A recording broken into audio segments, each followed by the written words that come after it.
বলুন তো ভারতের কোন শহরকে মদের রাজধানী বলা হয়? উত্তরটা অনেকেরই অজানা।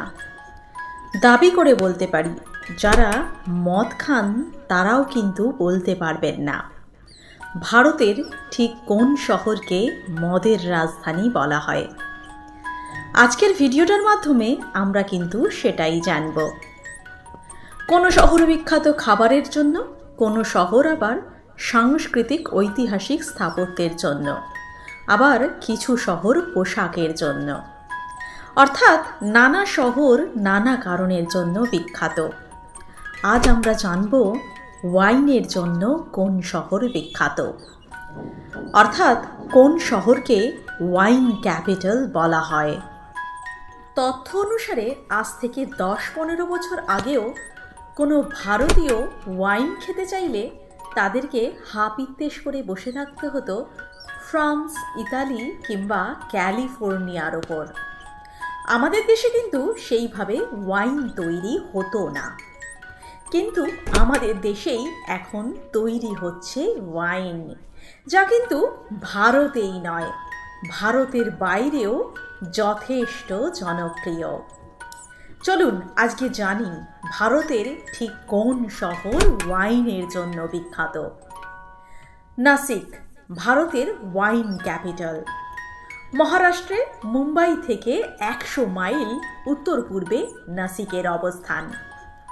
বর্তমানে নাসিককে ভারতের সবথেকে বেশি ওয়াইন প্রস্তুত করা হয়। শহরটি গোদাবরী নদীর তীরে অবস্থিত।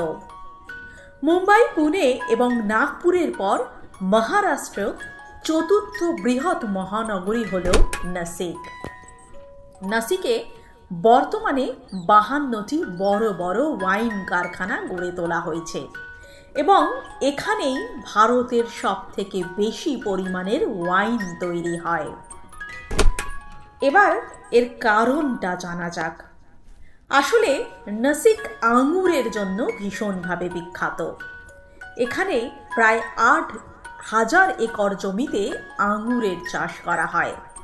এখানকার মাটি হচ্ছে আঙুর চাষের জন্য যথেষ্ট অনুকূল, আর আঙুরের অফুরান যোগানের জন্যই এখানে তৈরি হয়েছে ওয়াইন কারখানা। আপনারা হয়তো অনেকেই নাসিকের বিখ্যাত ভিনিয়ার্ড সুলার কথা শুনেছেন। এটি খোলে 1999 সালে। এটি নাসিকের প্রথম ভিনিয়ার্ড। সুলার সিও রাজিন সুরেশের মত থেকে জানা যায়, নাসিক খুব প্রাচীন একটা শহর, কিন্তু ওয়াইন প্রোডাকশন কিন্তু একবারেই ছিল না। 1990 সালে তিনি ক্যালিফোর্নিয়া থেকে দেশে ফেরেন এবং সেখানকার পরিকাঠামো দেখে ওয়াইন তৈরির জন্য অনুকূল বলে মনে করেন। সেই থেকেই শুরু হয় ভিনিয়ার্ড সুলার পথ চলা। আস্তে আস্তে নাসিকে শুরু হয় ওয়াইন কোম্পানি এবং নাসিক হয়ে ওঠে ওয়াইন ক্যাপিটাল। ভারতের সবথেকে বেশি পরিমাণের ওয়াইন উৎপন্ন হয় নাসিক থেকেই। আশা করি আজকের তথ্য আপনাদের ভালো লেগেছে। ভালো লাগলে অবশ্যই আমার চ্যানেলটিকে সাবস্ক্রাইব করে আমার সাথে থাকবেন।